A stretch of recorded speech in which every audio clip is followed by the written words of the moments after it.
नमस्कार दोस्तों, आज के वीडियो में हम बात करेंगे इक्विटी म्यूचुअल फंड के स्मॉल कैप फंड के बारे में। स्मॉल कैप फंड मतलब इस फंड में ज़्यादातर स्टॉक्स स्मॉल कैप स्टॉक्स रहते हैं, यानी कि इस स्टॉक्स में हाई ग्रोइंग पोटेंशियल रहता है। मार्केट में लिस्टेड 1 से 100 तक की कंपनियों को हम लार्ज कैप कंपनियां बोलते हैं, और जो 101 से लेके 250 तक की कंपनियां होती है वो मिड कैप कंपनियां होती है, और 250 के ऊपर जिनका मार्केट कैपिटलाइजेशन 5000 करोड़ से कम रहता है उनको हम स्मॉल कैप कंपनियां बोलते हैं। स्मॉल कैप स्टॉक्स में मिड कैप और लार्ज कैप स्टॉक्स से ज़्यादा पोटेंशियल रहता है, यानी कि यह स्टॉक्स लॉन्ग टर्म में हमें मिड कैप और लार्ज कैप स्टॉक से ज़्यादा रिटर्न दे सकते हैं। आज जो मार्केट में मिड कैप और लार्ज कैप कंपनियां हैं वो भी कभी स्मॉल कैप कंपनियां हुआ करती थी।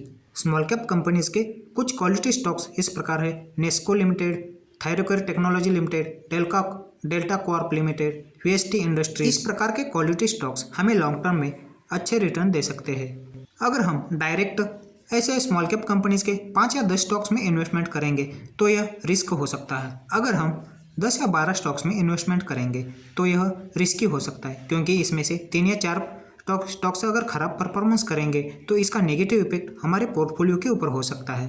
तो हमारे जैसे सर्वसाधारण इन्वेस्टर कम रिस्क के साथ अच्छे रिटर्न के लिए कहाँ इन्वेस्टमेंट कर सकते हैं? इसके लिए बेस्ट ऑप्शन है इक्विटी म्यूचुअल फंड के स्मॉल कैप फंड।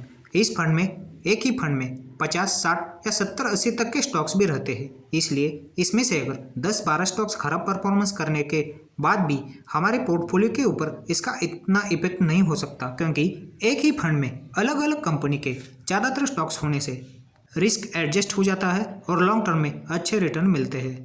यहाँ पर SBI small cap fund small cap category का सबसे बेहतरीन फंड है। इसके बारे में डिटेल में डिस्कशन करेंगे। एसबीआई मतलब स्टेट बैंक ऑफ इंडिया, इसको कौन नहीं जानता। अगर आपका इस बैंक में अकाउंट होगा और उसमें पैसे होंगे तो उतने ही सेफ पैसे इस म्यूचुअल फंड में अगर आपने इन्वेस्टमेंट किया होता तो इसी में भी उतने ही सेफ पैसे हैं। इसीलिए हम पैसे के सही जगह पे इन्वेस्टमेंट करना बहुत ज़रूरी है।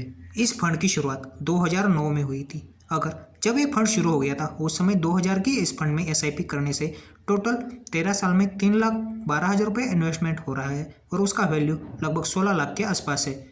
23.5% का एनुअल कंपाउंडिंग रिटर्न मिला हुआ है। इस फंड का AUM मतलब असेट अंडर मैनेजमेंट 20,000 करोड़ से ऊपर है, यानी कि हमारे जैसे देशवासियों में इस फंड में लगभग 20,000 करोड़ से ज़्यादा पैसे इन्वेस्टमेंट किया हुआ है। इस फंड के बाकी डिटेल्स कुछ इस प्रकार है। इसका NAV रेट मतलब एक यूनिट का प्राइस आज 134 रुपया है, जो 10 रुपये से शुरू होकर 13 साल में 134 रुपया पहुँचा है। इस फंड की शुरुआत 9 सितंबर 2009 में हुई थी, यानी कि लगभग आज 13 साल से ऊपर का समय हो चुका है। काफ़ी पुराना फंड है। एग्जिट लोड मतलब अगर इस फंड में हमने आज 1,000 रुपये इन्वेस्टमेंट कर दिए और 1 साल से पहले हम पैसा निकालना चाहते हैं तो उसके ऊपर 1% का एग्जिट लोड लग सकता है। इस फंड का एक्सपेंस रेशियो है 1.77%, यानी कि हम जो इस फंड में पैसा लगाते हैं उसको मैनेज करने के लिए एक वेल क्वालिफाइड फंड मैनेजर रहते हैं, तो हम जो इन्वेस्टमेंट करते हैं उसमें से 1.77% फंड मैनेजर को जाता है। इस फंड का AUM भी 20,000 करोड़ से ऊपर है। हमने जिस फंड का AUM ज़्यादा है उसी फंड में इन्वेस्टमेंट करना चाहिए।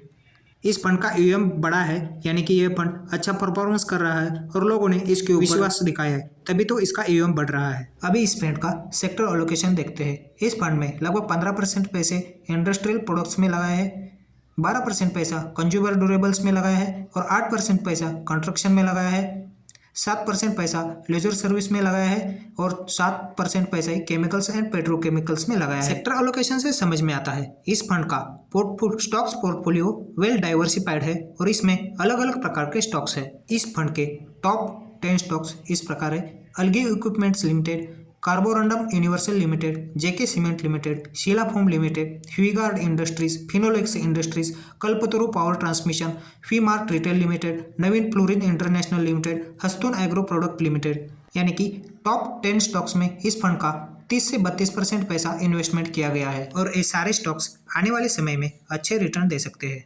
टॉप 10 स्टॉक्स में से 2-3 स्टॉक्स अगर खराब परफॉर्मेंस करते हैं तो बाकी स्टॉक्स के रिटर्न से हमें एवरेज रिटर्न मिल जाते हैं।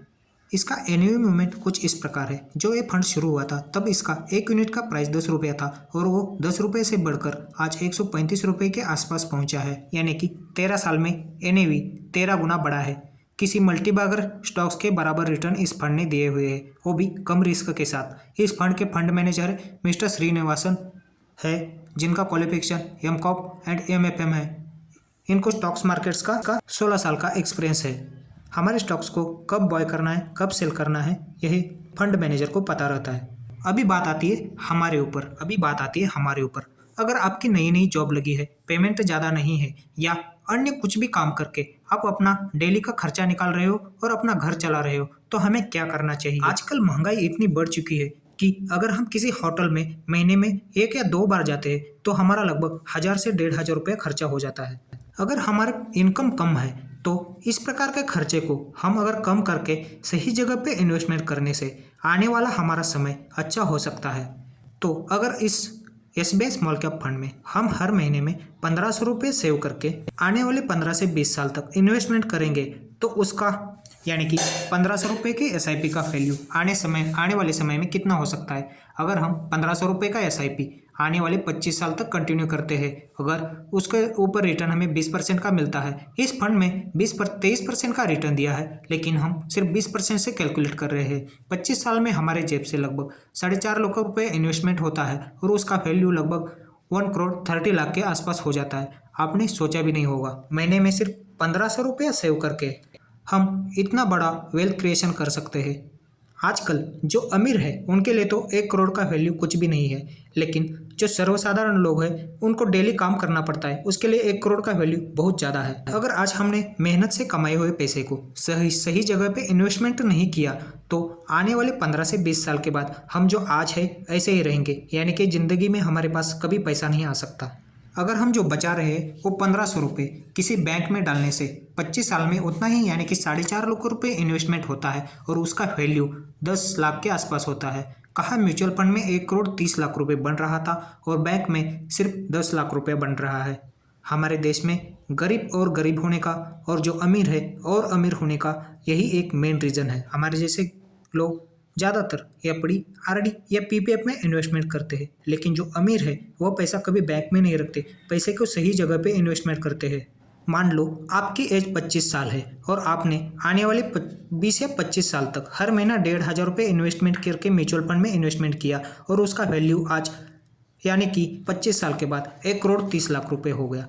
तो हम उसी 1 करोड़ 30 लाख रुपये को किसी हाइब्रिड फंड या बैलेंस्ड फंड में डालने से पर मंथ 1 करोड़ 30 लाख रुपए के ऊपर 70 या 75 हज़ार तक का पेंशन ले सकते हैं। यानी कि जब तक हमारा काम करने का एज है तब तक काम करेंगे और जिसके बाद हमारा बचा हुआ समय आराम से निकाल सकते हैं। यहाँ पर हाइब्रिड फंड का एक एग्जांपल बता देता हूँ, HDFC बैलेंस्ड एडवांटेज फंड। इस फंड ने पिछले 10 साल में 15% का एनुअल कंपाउंडिंग रिटर्न दिया हुआ है। हाइब्रिड फंड में कम रिस्क के साथ अच्छे रिटर्न मिल सकते हैं। हाइब्रिड फंड क्या होते हैं और वो कैसे काम करते हैं, कम रिस्क के साथ अच्छे रिटर्न कैसे मिलता है, यह मैं पिछले वीडियो में बता चुका हूँ। वापस हमारे मेन मुद्दे पे आ जाते हैं। हमने जो एसबीआई स्मॉल कैप फंड ने हमारा एज 25 साल था तब 1500 रुपये का एसआईपी करने से हमारे पास 25 साल में यानी कि अपना एज 45 या 50 होने के पास हमारे पास 1 करोड़ 30 लाख रुपये आता है। उसमें से 1 करोड़ हम SWP यानी कि सिस्टमेटिक विड्रॉल प्लान, इसे हम पेंशन प्लान भी बोल सकते हैं, जो हमने एसबीआई स्मॉल कैप में 1500 रुपये का एसआईपी 25 साल तक किया था, उसमें 1 करोड़ 30 लाख रुपये बना था। आज हमारी एज 45 साल के आसपास होंगी, तब 1 करोड़ 30 लाख रुपये हम उसमें से विड्रॉल करेंगे और 30 लाख रुपये का हमारे लिए कुछ गाड़ी या अन्य कुछ खरीद सकते हैं। अभी हमारी एज काम करने की बचेगी भी नहीं, तो 1 करोड़ रुपया हम SWP यानी कि सिस्टमेटिक विड्रॉल प्लान में डालेंगे। 25 साल के बाद हमारी एज लगभग 45 या 50 साल के आसपास रहेगी, तब काम करने की उम्र भी नहीं की। जो हमने इन्वेस्टमेंट किया था उसमें से 1 करोड़ रुपया हम सिस्टमेटिक विड्रॉल प्लान में डालेंगे और हर महीना 60,000 रुपये पेंशन लेना शुरू करेंगे। तो आने वाले 20 साल तक अगर 60,000 रुपया यानी कि बुढ़ापे में 60,000 रुपया पेंशन लेते रहेंगे तो 20 साल में हम लगभग 1 करोड़ 44 लाख रुपया पेंशन ले चुके होंगे और बैलेंस भी 4 करोड़ 89 लाख रुपये बचा है। यानी कि एक ही फंड में डबल फायदा। कम उम्र में इन्वेस्टमेंट करने के यही सारे फायदे हैं। सिर्फ 1500 रुपये इन्वेस्टमेंट करके हम पूरा ज़िंदगी के लिए फाइनेंशियल प्लानिंग बना सकते हैं। यहाँ पे 1500 रुपया सिर्फ एग्जाम्पल के लिए लिया था, आप मिनिमम 500 रुपया और ज़्यादा से ज़्यादा, उसका कोई लिमिट नहीं है, इतना पैसा सेव करके इन्वेस्टमेंट कर सकते हैं और ज़िंदगी में फाइनेंशियल फ्रीडम पा सकते हैं। कम उम्र में इन्वेस्टमेंट करके हमारा जो बचा हुआ, जब हमारी उम्र ज़्यादा होगी उस समय का ज़िंदगी हम आराम से जी सकते हैं। क्योंकि आजकल जिसके पास पैसा है उसी को ही इज्जत दी जाती है। इसीलिए पैसा कमाना बहुत ज़रूरी है। इन्वेस्टमेंट करने से पहले सबके मन में एक ख्याल आ जाता है, म्यूचुअल फंड कंपनी बंद हो गई तो हमारे पैसा डूब जाएगा, हमारे पैसे का क्या होगा। इसके बारे में मैं अब अपने पिछले वाले वीडियो में डिटेल में बता चुका हूँ। उसी बात को थोड़ा और दोहरा देता हूँ। एक म्यूचुअल फंड में लगभग 60 कंपनी के अलग अलग स्टॉक्स रहते हैं, तो हमारे पैसे को डूबने के लिए 60 कंपनियों को डूबना पड़ेगा। उस म्यूचुअल फंड एएमसीबी को डूबना पड़ेगा जिसमें हम इन्वेस्टमेंट कर रहे हैं। आपको लगता है एसबीआई कभी डूबेगी? अपने देश की सबसे बड़ी बैंक अगर डूबेगी तो हमारा पूरा देश डूबेगा, पूरा देशवासियों का पैसा जीरो होगा। और आज तक म्यूचुअल फंड के हिस्ट्री में ऐसा एक भी म्यूचुअल फंड नहीं है जिसमें इन्वेस्टर का पैसा डूब गया हो या कंपनी भाग गया हो या कंपनी बंद हो गया होगा। और आने वाले समय में भी इसके चांस ना के बराबर है।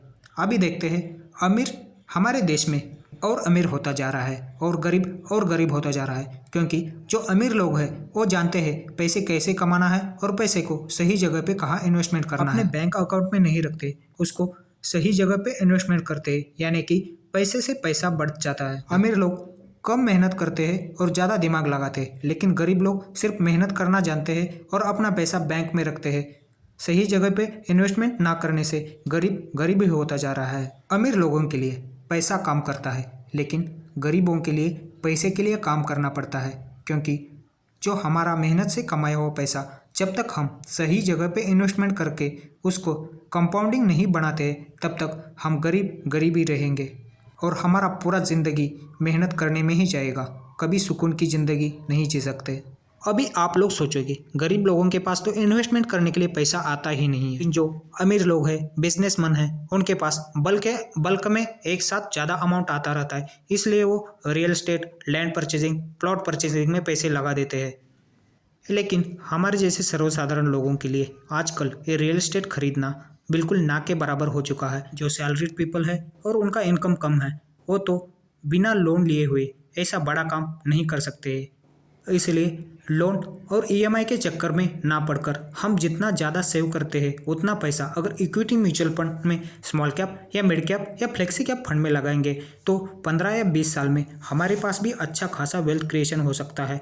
अगर लोन लेकर पूरा ज़िंदगी भर हम उसके प्रीमियम में पड़ने से और उसका लोन का बोझ ढोते हमारा ज़िंदगी में कमाया हुआ पूरा पैसा बैंक के इंटरेस्ट में देने से अच्छा अगर हम आज ही अपना एसआईपी शुरू करने से आने वाले समय में अच्छा खासा वेल्थ क्रिएशन कर सकते हैं। अगर एक बार लोन के ईएमआई में फंस जाने से पूरा ज़िंदगी भागदौड़ में निकल सकता है। इसीलिए लोन या अन्य कोई प्रकार के कर्जे में डूबने से अच्छा आप अभी से अपना कोशिश करो, ज़्यादा से ज़्यादा सेविंग करके इक्विटी म्यूचुअल फंड के एसआईपी में पैसा लगाओगे तो छोटा पैसा भी आपका एक बड़ा वेल्थ क्रिएशन करके दे सकता है और आने वाले समय में आपके पास भी एक अच्छा खासा वेल्थ क्रिएशन करके आप भी फाइनेंशियल फ्रीडम पा सकते हैं।